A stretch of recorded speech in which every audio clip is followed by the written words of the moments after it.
सत्ययुग की आखिर तक फिर जो ना सारे आदमी, क्योंकि युग परिवर्तन का टाइम आ चुका था, तो युग परिवर्तन का टाइम आएगा तो क्षत्रिय भी गलती करने लगेगा, नहीं तो फिर युग कहां से परिवर्तन होगा। ये विधि का विधान है। फिर सत्ययुग में ये विष्णु मतलब जो नारायण का बात था, नारायण का बात कोई नहीं माना था सिवाय 7 आदमी के। जैसे कई कई जगह पर इनका पिक्चर देखते हैं कि एक जो है मच्छी नाव को खींच रहा है, एक मच्छी नाव को खींच रहा है और उस नाव के ऊपर एक जो है पुरुष और एक महिला ये बैठे हुए हैं और उनका साथ जो है ना 5 मुनि उस नाव में बैठे हुए। तो इस हालात में ये पूरा संसार के खाली जो है 6 पुरुष, मतलब ये 5 ब्राह्मण, एक क्षत्रिय और एक क्षत्रनी बचे थे। फिर वहां से दोबारा फिर त्रेता युग का शुरू हुआ पूरा, फिर और एक बार जलमग्न हो गया था धरती। फिर उसके बाद फिर त्रेता युग दोबारा शुरू हुआ, और त्रेता युग शुरू हुआ, बीच में बहुत सारा कहानी हुआ। भागीरथ के नदी का बंदोबस्त की, गंगा की बंदोबस्त की, या गंगा मैया की, ये सारा कहानी में हम नहीं जाएंगे। हम सीधा जाएंगे रावण की कहानी पर। जैसे रावण के बाप कौन था? रावण के बाप वही ब्रह्मा की वंशज था, विश्वश्रवा मुनि। विश्वश्रवा मुनि को जबकि उन्होंने शादी नहीं किया था और बिल्कुल जो है बुजुर्ग आदमी थे, मतलब बिल्कुल बुढ़ा हो गया था। एक दिन जो है निकोसा शिकार खेलने गया, और शिकार करने का बाद फिर उसने देखा दूर से कि एक जो है मुनि एक बार उल्टा करके किसी के साथ बात कर रहा है और किसी टाइम एक टांग के ऊपर बात कर रहा है।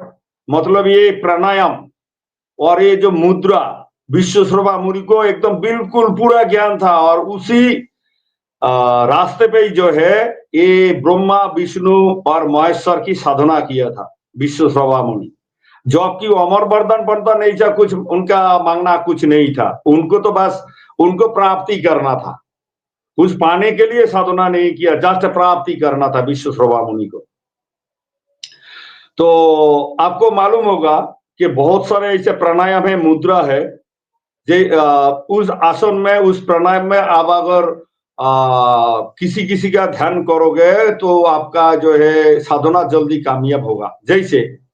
जैसे कोई प्राणायाम की हालत में या ऐसा कोई मुद्रा की पोजीशन में आप बैठो, आपकी सेक्सुअल वैन के ऊपर ऐसा प्रेशर पड़े, सेक्सुअल वैन, उस टाइम आपका सामने नांगा लड़की भी आएगी, फिर भी आपका ध्यान को भंग नहीं कर पाएगा।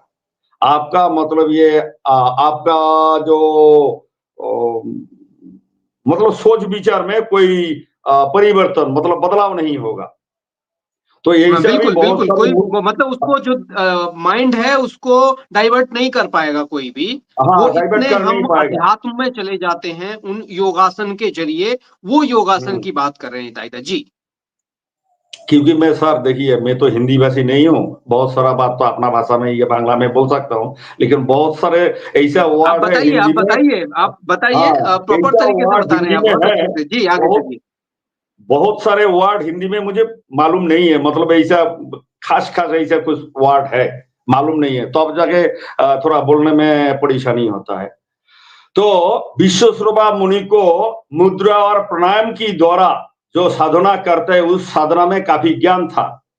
तो एक दिन देखा, फिर चुपके से आके शिकार खेलना छोड़ के फिर दूसरा दिन देखा, तीसरा दिन देखा, तो उसने महसूस कर लिया विश्वश्रवा मुनि किसी हवा में किसी के साथ बात करता है, लेकिन वो निकोसा को दिखाई नहीं देता था।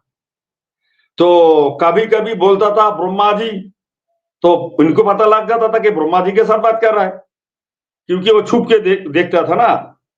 तो कभी महेश्वर की साथ बात करता था, तो कभी जो है नारायण की साथ बात करता था। फिर उसके बाद निकोसा अपना पिताजी के पास जाके बोलता है कि उस बुड्ढा से ही मुझे शादी करना है, जो बुड्ढा बिल्कुल मरने वाला है उसी से ही शादी करना है। जबकि ये खाली निकोशा खाली जो है अपना कदम जो जवानी में खाली रखा है। तो जैसे समझ लीजिए, सुनने वालों को मैं बोलता हूं एग्जाम्पल कि जैसे किसी बुढ़े आदमी के पास आज की दिन में 1000 करोड़ रुपया है, 500 बीघा जमीन है। वो बुढ़ा भला शादी किसी मतलब 18-20 साल की लड़की को करेगा, बहुत सारे लड़की उस बुढ़ा को शादी करने के लिए तैयार हो जाएगी। इसीलिए तैयार हो जाएगी, बुढ़ा को शादी नहीं करना है, शादी करना है 1000 करोड़ रुपया को, उसकी संपत्ति को शादी करना है। वही देखा था उस वक्त कि उस ब्राह्मण में बहुत ताकत है अध्यात्म की। जी हाँ, तो शादी करना है उस 500 बीघा जमीन को, उसके बाद बुढ़ा मर जाएगा तो फिर वो पूरा प्रॉपर्टी उस लड़की की हो जाएगी। उसी तरह से निकोशा के दिमाग में यही बात घूम रहा था, इसका साथ शादी होने का बाद तुरंत मुझे बच्चा लेना है। और फिर जो प्राणायाम और जो मुद्रा, जिस मार्ग पे जल्दी से जल्दी कम से कम टाइम में ब्रह्मा को, विष्णु को, नारायण को, महेश्वर को हम जो है खुश कर सकते हैं, संतुष्ट कर सकते हैं। और संतुष्ट करने के बाद फिर अपना लड़का को बोलेंगे खाली एक ही वरदान मांगना है, भैया हमें अमर होना है, हमें अमर बनना है। तो फिर विश्वेश्वरबा मुनि राजी नहीं था। फिर विश्वेश्वरबा मुनि को निकोशा फिर एक दिन आके सेना के साथ लेके पकड़ के लेके चला गया। ले जाने का बाद फिर अपना पिताजी के सामने बोला कि ये शादी करना नहीं चाहता है। तो फिर उधर राजमहल में फैसला हो गया, भाई तुम अगर शादी करोगे तो तुम्हें ये सब कुछ तुम्हारी हो जाएगा, राजपाट सब कुछ तुम्हारी हो जाएगा, और शादी अगर नहीं करोगे तो हम तुम्हें मार देंगे। फिर मजबूरी में विश्वेश्वरबा मुनि निकोशा को शादी किया था। और ये कहानी आपको, मैं रामायण कई बार पढ़ा हूं, महाभारत कई बार पढ़ा हूं, लेकिन ये कहानी रामायण का साथ नहीं मिलेगा। जबकि मुझे मुगल साम्राज्य के कहानी का विनाश का जो कहानी है वो मैं बोलूंगा वो अलग होगा, और मैं जो पढ़ाई किया वो अलग होगा। जबकि एग्जाम में जब मैं बैठा था, यही तो बदलाव हुए साहब कि किस तरह से इतिहास को हमारे बदल दिया गया है। हाँ, जैसे मुगल साम्राज्य के विनाश की कारण लिखो, उसमें बंगाल साइड में मतलब ये वेरी वेरी इंपॉर्टेंट एक क्वेश्चन है। तो एक साल बाद एक साल ये क्वेश्चन आते रहते हैं, उसमें 10 नंबर रहता है। लेकिन मैं कहानी लिखूंगा तो उसमें तो ये दिखने वाला तो मार्क्स नहीं देगा। मजबूरन क्या किया, उसी को लिखा था, मतलब जो किताब में है। अच्छा, तो ये उसके बाद रावण पैदा हुआ,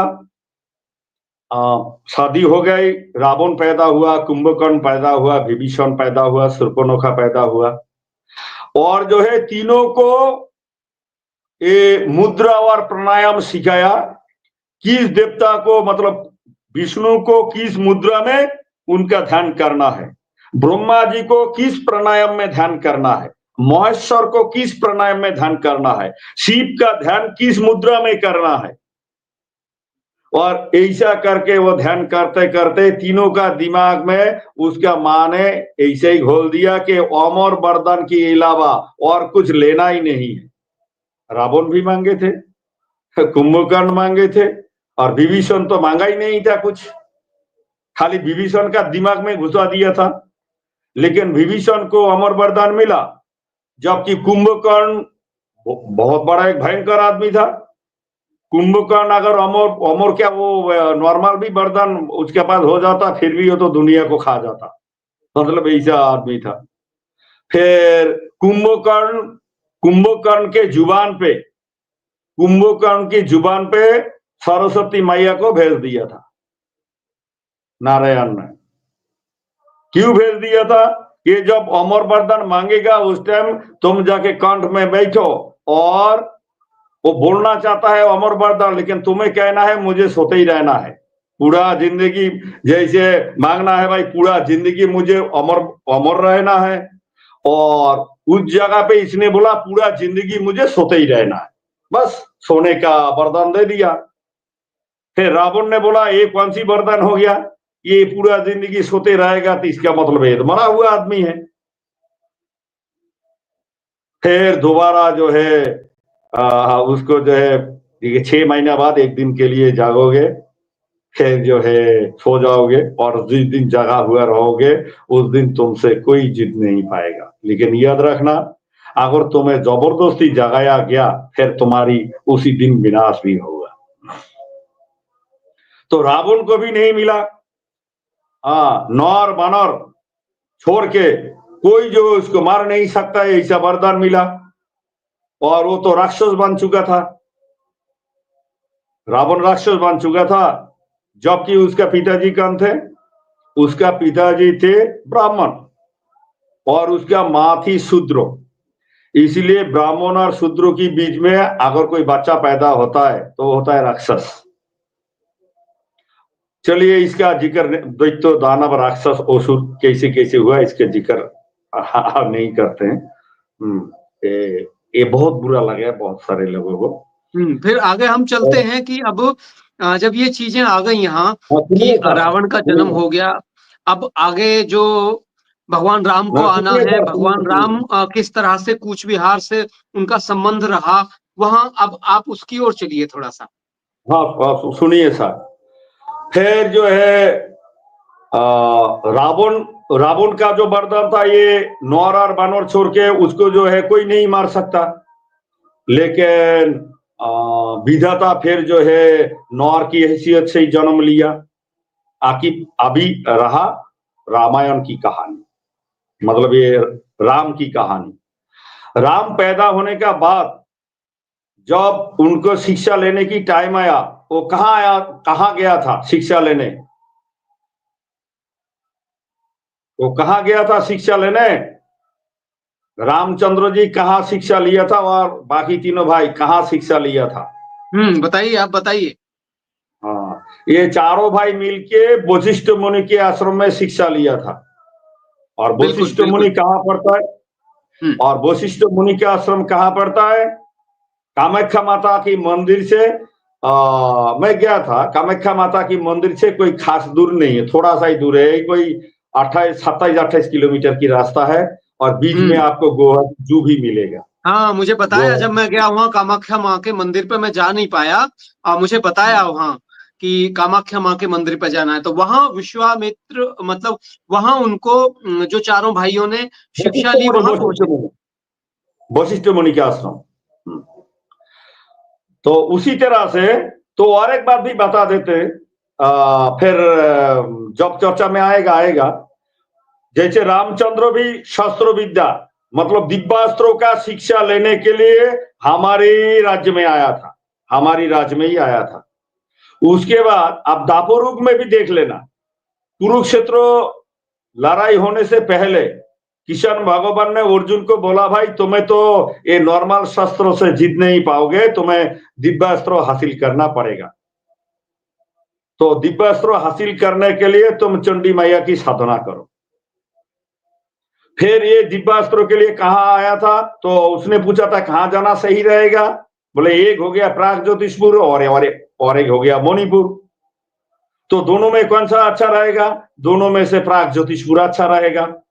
फिर प्राग ज्योतिषपुर में ही आया वो दिव्यास्त्रों की खोज में जब आया था, यहीं पे आया था, चंडी माता की साधना किया, दिव्यास्त्रों मिला और स्वर्ग की मतलब स्वर्ग तक वो पहुंचा था। इंद्रदेव स्वर्ग तक पहुंचा था। स्वर्ग मतलब कोई हवा में जाके ऊपर जन्नत तो नहीं गया था, किसी भूमि में गया है। फिर वहां जो उसका पिताजी इंद्रदेव से मिला तो इंद्रदेव का तो शरीर था नहीं, आत्मा का पावर था। तो प्राग ज्योतिषपुर से फिर जो है पूरा शस्त्र विद्या सीख के गया था। और यही प्राग ज्योतिषपुर के और भी दो महान योद्धा था, एक बब्रुवाहन और एक था बर्बरिक। ये दोनों भी प्राग ज्योतिषपुर का ही था।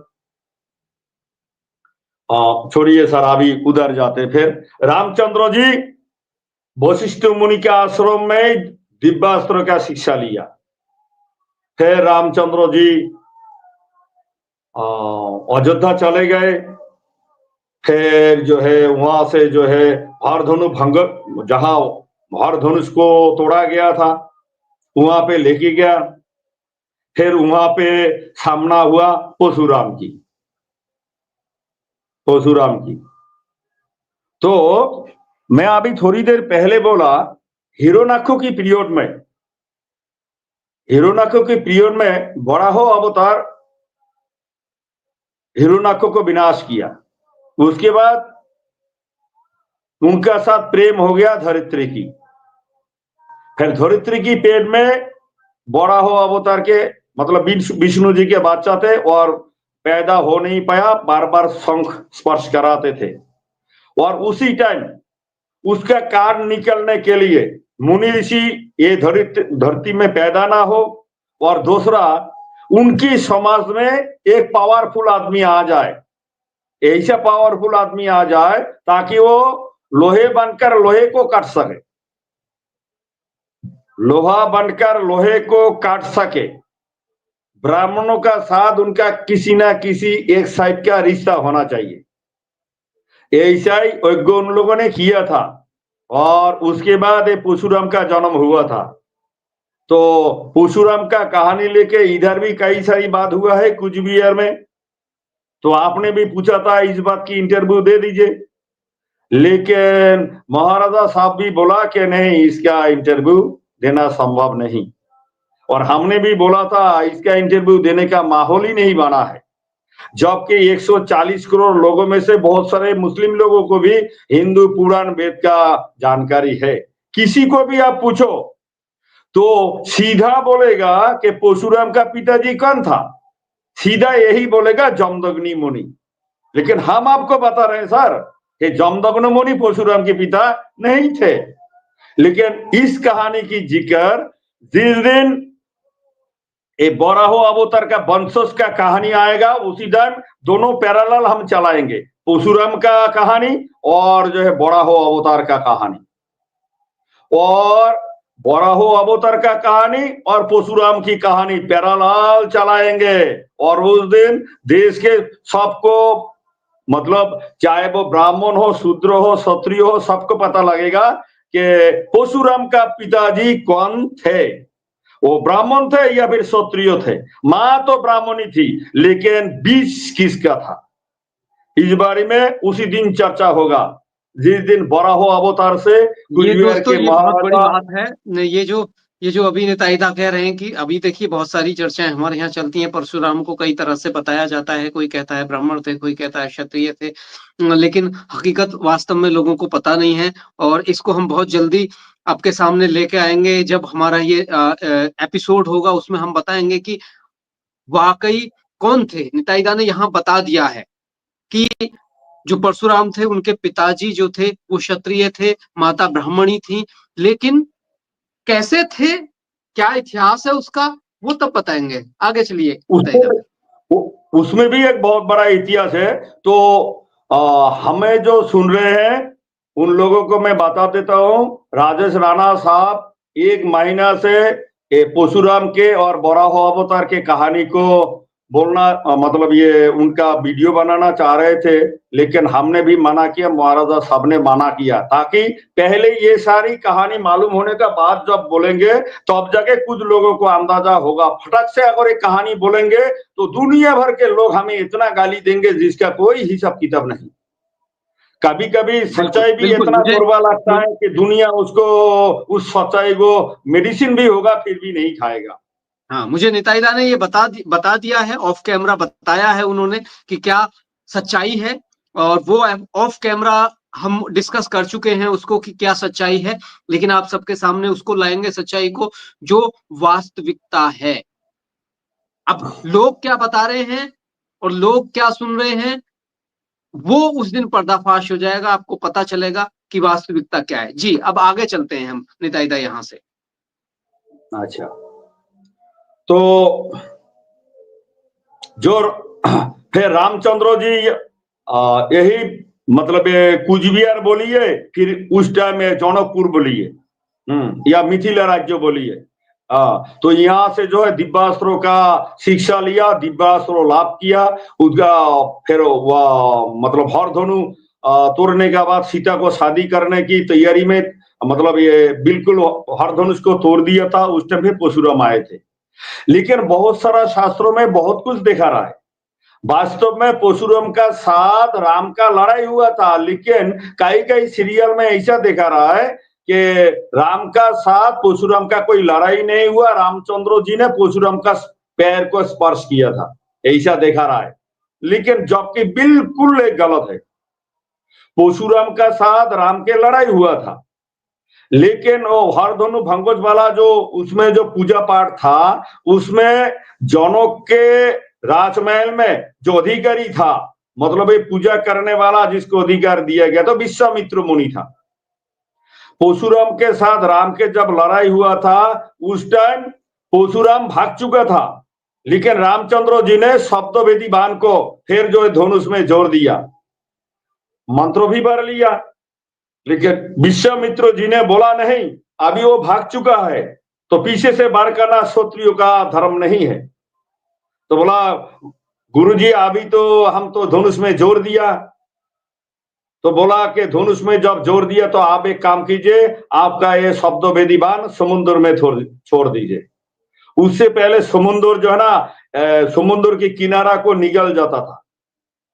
समुद्र की जो किनारा है, किनारा निगल जाता था। मतलब उस टाइम उतना बड़ा समुद्र नहीं था, छोटा ही था समुद्र, निकल जाता था। मतलब ये जैसे इधर जो है पानी में डूब गया, उधर एक समुद्र बन गया, उधर पानी में डूब गया, समुद्र बन गया। तो फिर शब्दवेदी बाण को समुद्र की किनारे में छोड़ दिया। इसीलिए समुद्र कोई भी किनारा आज तक ये समुद्र जो है दोबारा जो लेता नहीं है, कोई भी चीज लेता है तो उसको ज्यादा से ज्यादा तौर पर वापस कर देता है, यहाँ तक कि मिट्टी को भी नहीं लेता। समुद्र कोई भी चीज को नहीं निगलता है। तो फिर परशुराम किसी को अंदाजा भी ना हो, परशुराम फिर वहां से भाग के मतलब जौनकपुर से भाग के परशुराम आके छुक्के से, मतलब सुक्के से जो आश्रय लिया था, वो जगह है आज की दिन में बांग्लादेश की जो बोगुड़ा जिला, बांग्लादेश के जो बोगुड़ा जिला है, बोगुड़ा जिला में आके वो यहाँ पे छुप गया था परशुराम।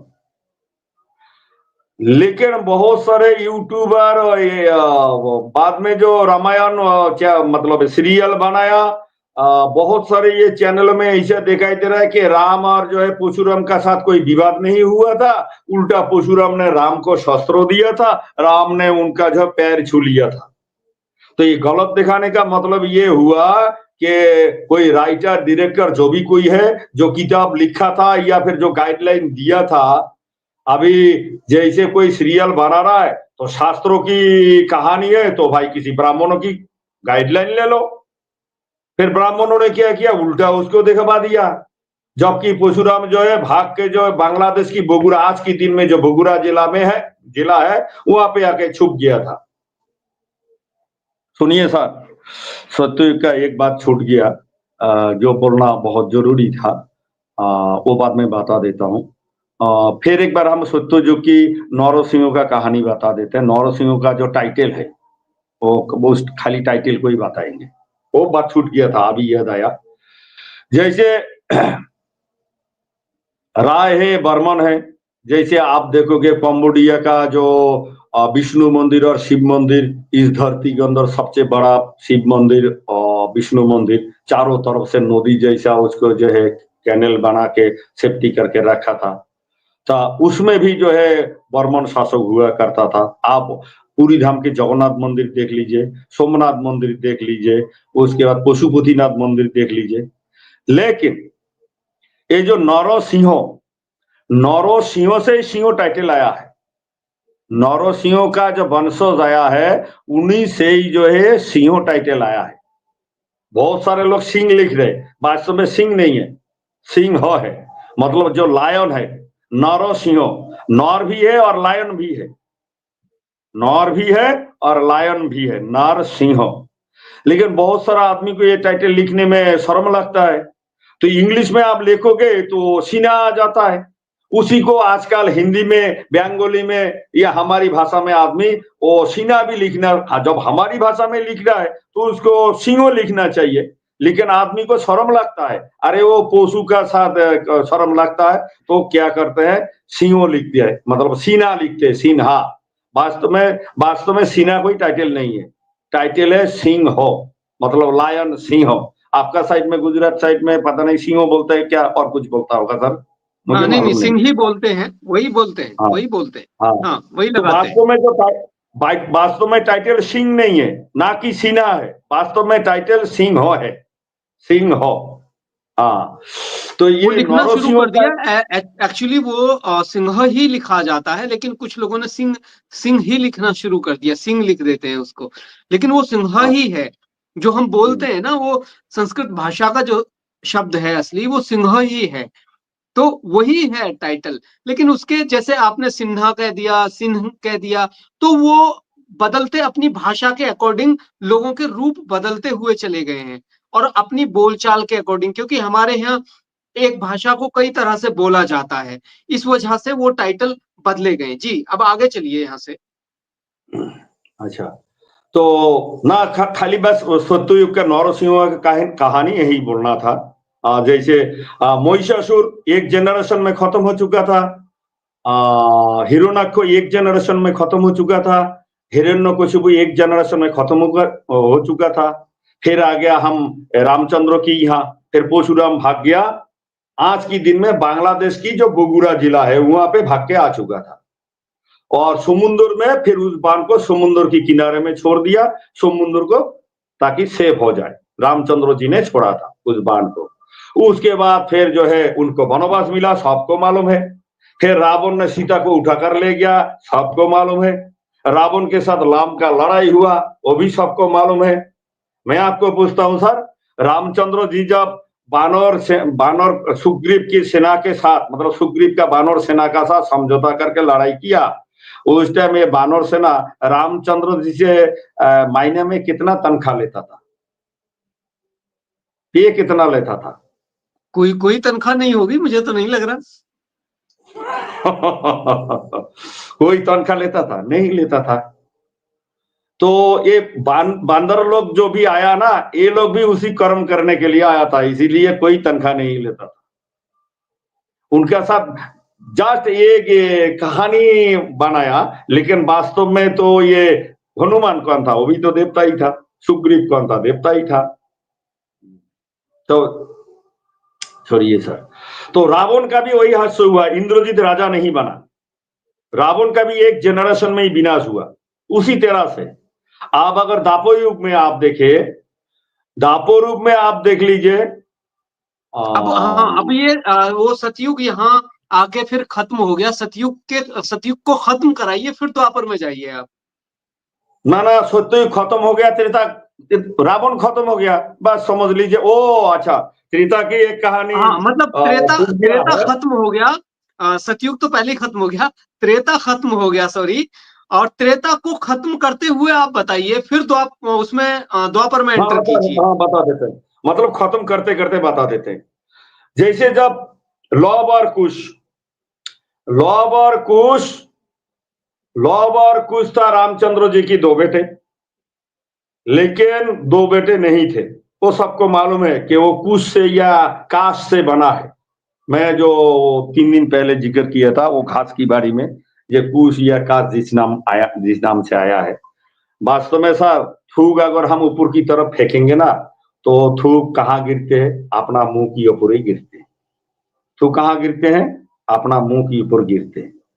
वास्तव में कुश किसका लड़का था? अश्वमेध यज्ञ का घोड़ा छोड़ दिया, अश्वमेध यज्ञ को समाप्त करना था, लेकिन सोने का सीता बनाया, वो तो मंत्र नहीं पर पाता था। फिर जो है लव कुश का साथ मिलन हुआ, और फिर लव कुश चला आया, फिर उसके बाद सीता को भी लेके आया।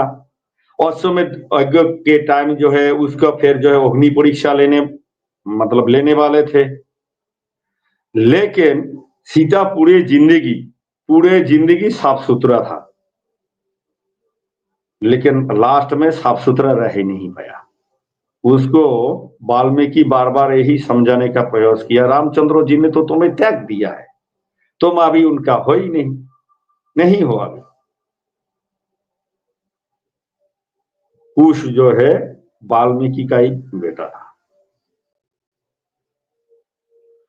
तो फिर अश्वमेध यज्ञ में सीता अगर सही नहीं है तो उसमें फूल बेलपत्ता अश्वमेध यज्ञ में डालेगा तो क्या यज्ञ 100% सही होगा? नहीं होगा, वो अपवित्र हो जाएगा। और इसीलिए जब सीता ने फूल बेलपत्ता इस अश्वमेध यज्ञ में घोड़ा जाम करने का बाद घोड़ा कूद गया, उसके बाद आखिरी फूल बेलपत्ता देना था, उसी टाइम जब वो फूल बेलपत्ता वहां पे अश्वमेध यज्ञ में पड़ा था, उसी टाइम भूकंप शुरू हुआ था। और उसी भूकंप में ये धरती तीसरा बहुत डेंजर क्रैक पड़ गया।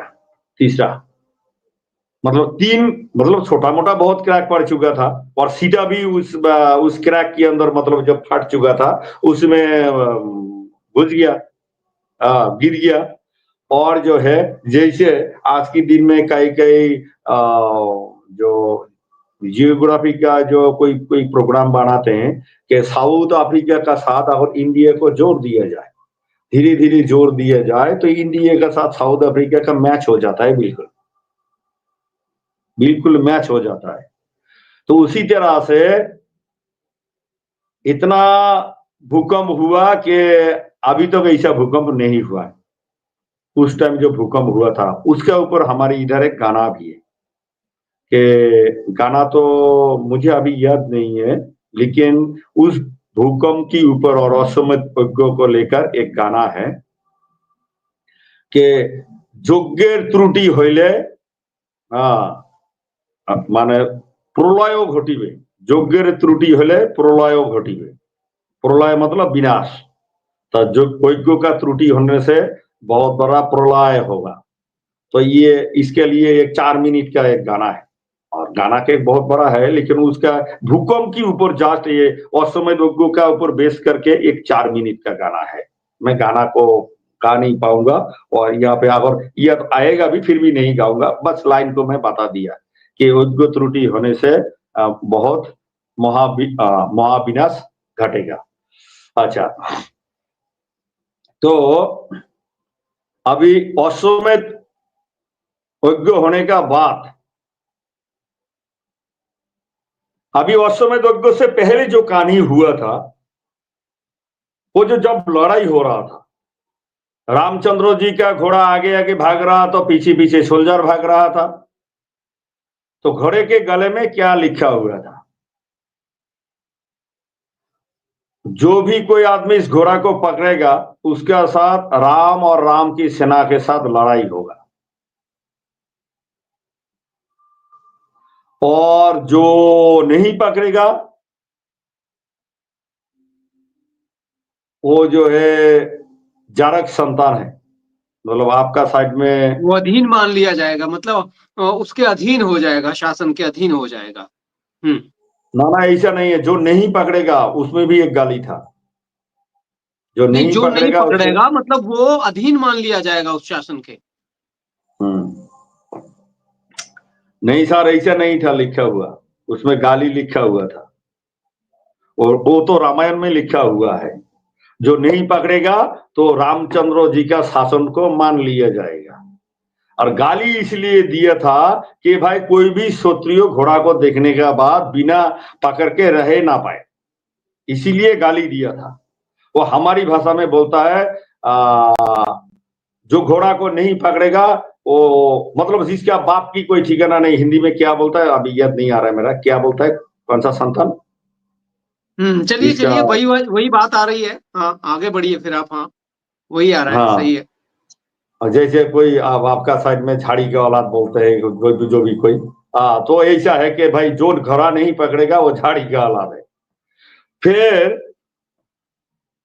उसमें एक कूटनीति खेला था रामचंद्र जी ने कि भाई हम अगर बोलेंगे कि अश्वमेध यज्ञ को घोड़ा की तुम पकड़ लो, तुम्हारी साथ लड़ाई होगा, हम फिर तुम लोगों को बंदी बना कर लाएंगे, और बंदी बनाने के बाद फिर तुम्हारी ऐसे ऐसे करेंगे, फिर तो पूरा ही आ जाएगा, पूरा ही घोड़ा को पकड़ लेगा। तो इसीलिए गाली दिया था, उसका माँ को गाली दिया। मतलब अगर घोड़ा आप नहीं पकड़ रहे हो तो आपका कोई बाप की परिचय नहीं है। अगर पकड़ रहे हो तो आपको लड़ाई करना पड़ेगा, लेकिन लड़ाई में किसी को मृत्यु दंड देने का मतलब लड़ाई में किसी को मारने का निर्देश रामचंद्र जी का नहीं था। पकड़ के लाओ और अयोध्या में बंदी बनाओ, और पकड़ के मतलब लाते थे और अयोध्या में बंदी बनाते थे। और लास्ट दिन फिर जो है रामचंद्र जी ने सबको कारागार से बाहर निकाल लिया, और निकालने के बाद फिर पानी दिया, तो अपना गामछा से जो पैर पोंछने के लिए गामछा दिया, और जोर हाथ करके जो है जोर हाथ करके बोला कि आप लोग जो है मेरा अश्वमेध यज्ञ की अतिथि है, मतलब आप लोग चीफ गेस्ट है मेरा अश्वमेध यज्ञ का, और आप लोग भी आपका राज जहां जहां है वहां पे जो भी आपका मतलब लोग है उनको भी इनवाइट कीजिए। अभी बहुत सारे लोग डर के मारे नहीं आए थे, और बहुत सारे लोग ये सोचा था भाई वहां जाएंगे जो होगा देखा जाएगा। ऐसा तो नहीं है कि कोई राजनीतिक कूटनीति हो रहा है, प्यार से बुला के फिर जो है मारना दे रामचंद्र जी। तो वहां पे अयोध्या में भी भूकंप हुआ था, मिथिला में भी हुआ था। तो अयोध्या में सीता उस भूकंप में मर गया था, धरती के नीचे चला गया था। लेकिन उसका बाहर जो भूकंप हुआ है, पूरा जिंदगी एकदम खत्म होने की कगार में आ गया था। ऐसा भयंकर भूकंप हुआ था, पूरा आदमी मर के खत्म हुआ था। इसका मतलब कौन सा कूटनीति खेला था? जो क्षत्रिय धर्म निभाने के लिए मौत को भी मतलब नहीं डरेगा, मौत को गले लगा लेगा, वही आदमी जिंदा रहने की वास्तव में काबिल है। और जो आदमी मौत से डरेगा उसको जिंदा रख के कोई फायदा ही नहीं है। आप बात को समझ गए सर? मतलब लड़ाई करो, भरत और लक्ष्मण शत्रुघ्न को बता दिया भाई लड़ाई करो और बंदी बनाओ, लड़ाई करो और बंदी बनाओ, मारना नहीं है। उनका विचार हम लास्ट में करेंगे। और जब कारागार में बंद कर दिया, रामचंद्र जी ने उनको क्या किया? पानी से पैर धुला दिया, गामछा दे दिया पूछने के लिए। लास्ट में गामछा तवाल मतलब गामछा ऐसा करके लेके फिर जो है इनवाइट किया कि आप लोग हमारी अश्वमेध यज्ञ की जो है चीफ गेस्ट हो, और आपको भी जिसको बुलाना है आप दूध भेज दीजिए, उनको जो है लेके आएगा, काल के अंदर लेके आएगा, काल हमारे अश्वमेध यज्ञ समापन होगा। फिर उन लोग जिसको बुलाना था बुला लिया।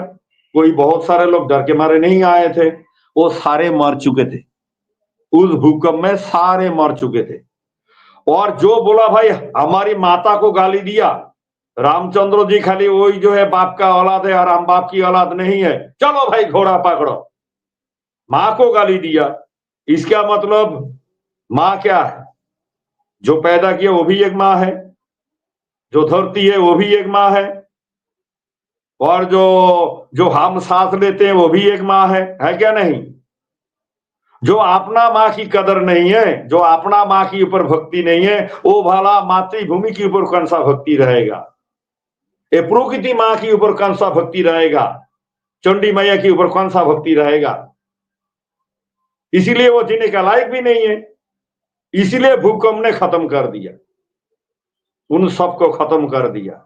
और जो मौत को जो है अपना साथ लेके मैदान जंग में कूदा था, मां को गाली दिया बोल के, वही लोग बचे थे। अभी उधर भी देखिए, रावण भी चंडी पूजा करते थे भाई साहब, रामचंद्र जी भी चंडी पूजा किए। तो दोनों चंडी पूजा किए, रामचंद्र जी चंडी पूजा किए, रावण भी किए। विनाश आखिर किसका हुआ? चंडी मैया किसको साथ दिया? राम की साथ दिया। आज के दिन में कोई अगर ये सोचे भाई हम तो भाई अलग से चंडी पूजा करेंगे, अलग से चंडी पूजा करके भी उन्हें क्या फायदा मिलेगा? जब ज्ञान की आधार या सृष्टि के आधार की वो कर्म ही नहीं करेगा तो माता चंडी की पूजा करके क्या फायदा होगा। माता चंडी तो खुद युग परिवर्तन के जो शेड्यूल है और जो इस धरती में जो है शिव और चंडी मिलके तो विष्णु जी का जन्म दिया है, तो उस शेड्यूल को जो नहीं मानेगा तो फिर माता चंडी की पूजा भी करेगा फिर भी उसका कुछ फायदा नहीं होगा। हो सकता है कि मरने के बाद कुछ फायदा हो जाए उनकी आत्मा को।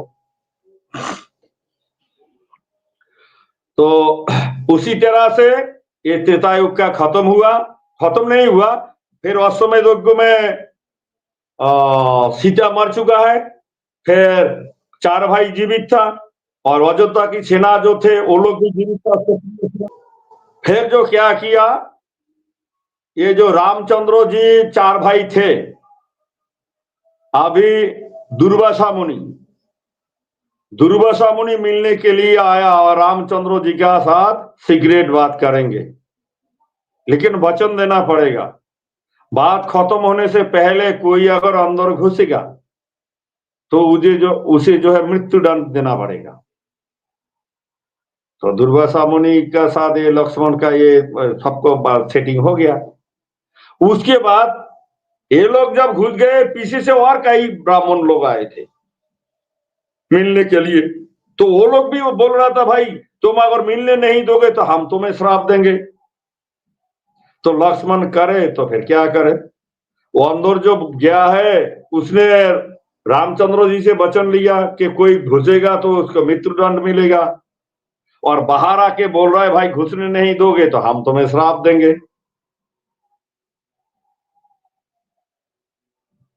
तो एक तरफ बड़े भाई का निर्देश था और बाद में जो लोग आए वो तो बड़े भाई का निर्देश नहीं था। फिर इसलिए क्या किया, लक्ष्मण ने इनको भी जाने दिया, श्राप मिलेगा तो मिलेगा क्या है, तो जो भी कुछ होगा देखा जाएगा।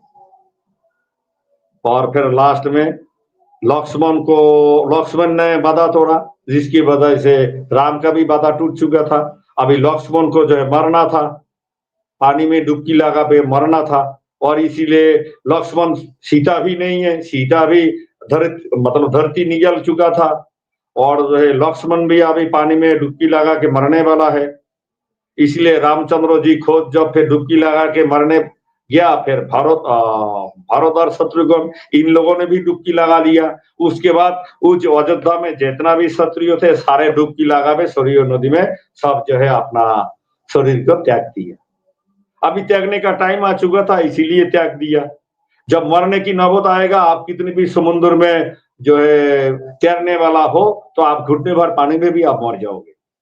उसी जिस तरह से नौरव को कोई मार नहीं पाया और माता की थोड़ा सा सेल्फ डिफेंस वाला जो चाकू था थोड़ा सा लग गया, उसमें नौरव का मौत हो गया था। तो जब मौत आता है तो आदमी घुटने भर पानी में भी मर जाता है। लेकिन ये बात ऐसा नहीं है, चलिए भाई मौत आ गया, लेकिन बात ऐसा है कि षड्यंत्र रचने वाले काम थे,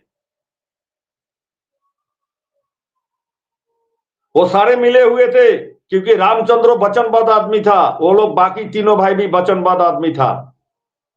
वचन दिया तो जुबान दिया तो गर्दन दिया, तो जुबान दिया गर्दन दिया, तो ऐसा माहौल का आदमी था। आप भीष्मदेव देखिए, अपना पिताजी को खुश करने के लिए कहा जाता है रघुकुल रीत सदा चली आई, प्राण जाए पर वचन न जाई। जी। तो इसीलिए 25 साल पहले ही महाराजा साहब ने हमारी सबको बता दिया वचन नहीं देना।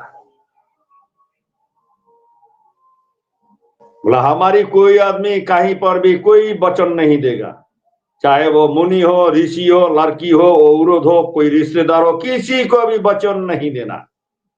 अगर वचन गलती से दे भी दिया तो धरती की न्याय और धर्म को देखना है कि आपके वचन देने के बाद आपके वचन के लिहाज से अगर आप द्वारा धरती की कोई नुकसान हो रहा है, न्याय की मार्ग पर कोई जो है हानि आ रहा है, और धर्म की स्थापना की मार्ग पर कोई हानि आ रहा है, तो उस जो है वचन को, उस प्रतिज्ञा को हर हालत में तोड़ना है। क्योंकि हमारे व्यक्तिगत वचन से इस धरती की न्याय और धर्म की स्थापना बहुत ऊपर की चीज है, और हम किसी को वचन देते थे हमारी व्यक्तिगत है, लेकिन हमारी उस वचन से ऐसा कोई काम ना हो जाए जिसमें धरती का नुकसान हो जाए। इसीलिए एक तो किसी को वचन देना ही नहीं, अगर वचन दे भी दिए हो किसी को गलती से, तो वचन धरती की खातिर, धर्म की खातिर, न्याय की खातिर उस वचन को हमेशा तोड़ने का सामर्थ्य रखो। कुछ नहीं होगा, मैं हूं तुम लोगों के साथ। किशन भगवान भी तो कई बार भीष्मदेव को बोला था कि आप वचन को तोड़िए, वचन को तोड़िए, तोड़ा नहीं। व्यक्तिगत वचन को ही अपना धर्म मान के चले थे भीष्मदेव। तो रामचंद्र जी वचन दिया, लक्ष्मण वचन दिया, चारों भाई मिलके जो है पानी में डुबकी लगा के मर गया, और उनका पीछे पीछे सारे वहां के अयोध्या में जितना क्षत्रिय थे सारे जो है वहां पे डुबकी लगा के सारे जो है अपना प्राण त्याग दे दिया। लेकिन मेरा कहने का मतलब ये षड्यंत्र रचने वाला एक कौन लोग थे? ब्राह्मण लोग ही तो थे। तो आपका काम धाम पर बाधा, आपको जो जिम्मेदारी दिया था विष्णु जी ने, नारायण को जो जिम्मेदारी दिया था, और आपने नदी में जाके काश के जनेऊ लगा के आपने जो प्रतिज्ञा ली थी, उस धर्म को निभाने की मार्ग पर आपको जो है खाली एक बार जो है महेश्वर की वंशज आपका डिस्टर्ब किया, और बाकी हर एक युग में आपको ब्रह्मा का ही वंशज जो है डिस्टर्ब किया है। मैं अगर खुल के बोलूं तो इतना बुरा लगेगा बहुत सारे लोगों को। देखिए सर, जो सेल से बनता है उसे आज की विज्ञान क्या बोलते हैं? मुझे मालूम है आप नहीं बोलोगे, आपको क्यों गाली खाना है। हाँ, जो सेल से, कोशिका से बनते हैं, आज की दिन में विज्ञान उसे हाइब्रिड कहते हैं। बिल्कुल। और जो अलग अलग दो जेनरस, मतलब दो वर्ण या दो जाति से मिलके जो पैदा होते हैं, उसे आज की दिन में विज्ञान क्रॉसब्रीड कहते हैं। मैं नहीं बोल रहा हूं, ये विज्ञान कहते हैं। जैसे आम्रपाली आम और केशर आम की आप अगर क्रॉस कराओगे नेचुरल, तो फिर हो गया क्रॉसब्रीड। अगर कोशिकाएं द्वारा अगर ऐसा हरकत किया गया, कोशिकाएं द्वारा अगर एक नस्ल में करो, दो नस्ल में करो, कोशिका मतलब लैबोरेटरी का आप इस्तेमाल किया, फिर हो गया हाइब्रिड। और हम अगर देखें कि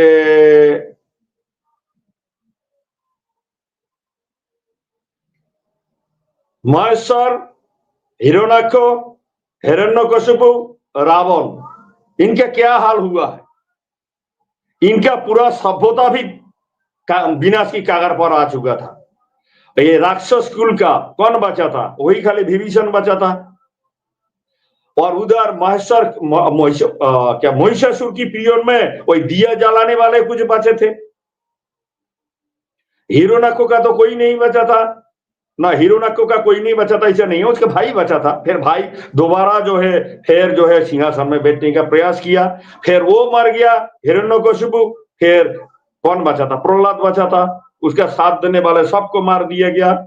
और जो दाने भाई ऐसी था, उनके समाज के लोग, उन लोग बचे थे, जिसका सरदार बना दिया फिर प्रहलाद को। फिर देखिए सर, तो इसी तरह से षड्यंत्र रचने वाले कौन थे?